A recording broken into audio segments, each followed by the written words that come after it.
And now to get us some perspective, we are being joined by Dr. Matthew Tarpe. He is an assistant professor of political science in the School of History, Philosophy and Social Sciences at Pittsburgh State University.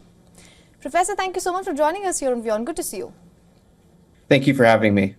I want to quickly unpack this entire garbage scandal, if I can call that, playing out in America. Now, you must have tracked it and you know the comments that are coming in. Both camps are trying to now do damage control. But if we could zoom out a little and try to understand what has panned out in the last 6 months, is that we have heard a lot of name calling, not just with the two direct candidates, but also their campaign team, in fact, their voter base, the people who come to their rally, how big the size is of the crowd, and all of that around it. I want to ask you how much of this actually reaches the voter, as well as how much of it affects their decision making as to who they want to vote for. Well, I think it certainly reaches them. I mean, it's a very salient story. And I think voters are paying attention to this sort of rhetoric in terms of its consequences. My best guess would be that it would have more of an influence on the decision to vote as opposed to abstain from the election as compared to the decision of who to vote for. So my guess would be that if this comment in particular had a significant effect, it would be because it gave former President Trump something to campaign on, and it helped mobilize his supporters and potentially increased the percentage of Trump voters who, or potentially increases the percentage of Trump voters who are going to participate in this election. But I would be surprised if this particular comment caused someone to switch their or a large percentage of people to switch their vote from Vice President Harris to former President Trump, just because everything we know about what determines vote share. I think that one specific comment that was coming from the current president, Joe Biden, which he sort of clarified, and then that he was talking about the comedian and not Trump supporters, and then Vice President Harris sort of distanced herself from those comments. So I would be surprised if it had a significant impact on a large percentage of voters' decision of who to vote for, but it could have a significant impact on the election through helping Trump mobilize his supporters. Right. Also, just a few days to go for the big November 5th day.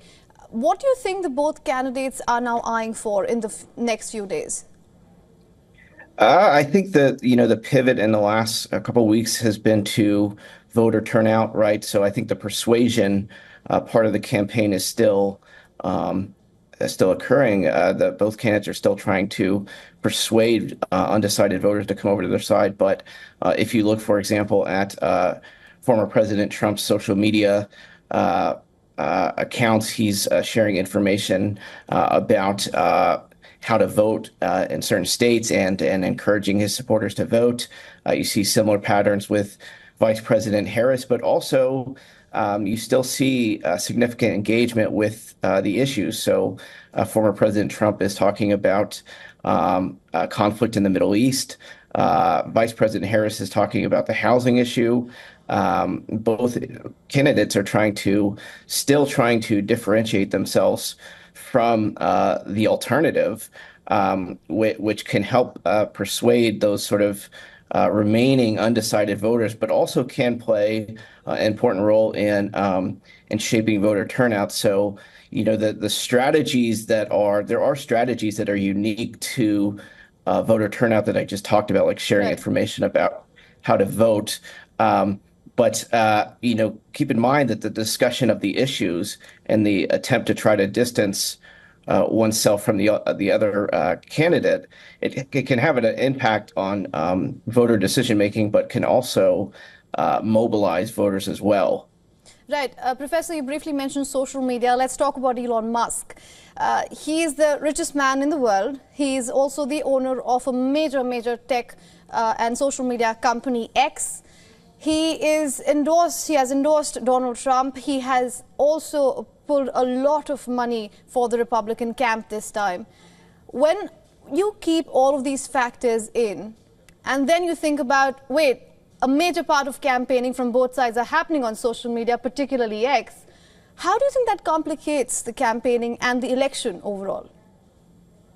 I think it probably advantages Trump. I mean, Elon Musk has the most followed account on X currently. There's obviously a substantial percentage of people who are on X getting information on X. So, given Elon Musk's considerable following on that platform, he's able to share things that are advantageous to the Trump campaign that potentially advantages former President Trump and his quest to get back into the White House. And we know that not celebrity position, but the positions of people who are very prevalent or present in the public eye can have a significant impact on voter decision making and can advantage a candidate. So we saw this, for example, with Oprah during the Obama campaign in 2008. So I think that Elon Musk's support for Trump could have an influence through his endorsement, but also could have an influence through, as you mentioned, his control of the fact that he owns X and has such a prevalent voice on that platform. I think it could help former President Trump through the dissemination of information that is favorable to the former president. All right, Professor, thank you so much for joining us here on WION. Thank you so much.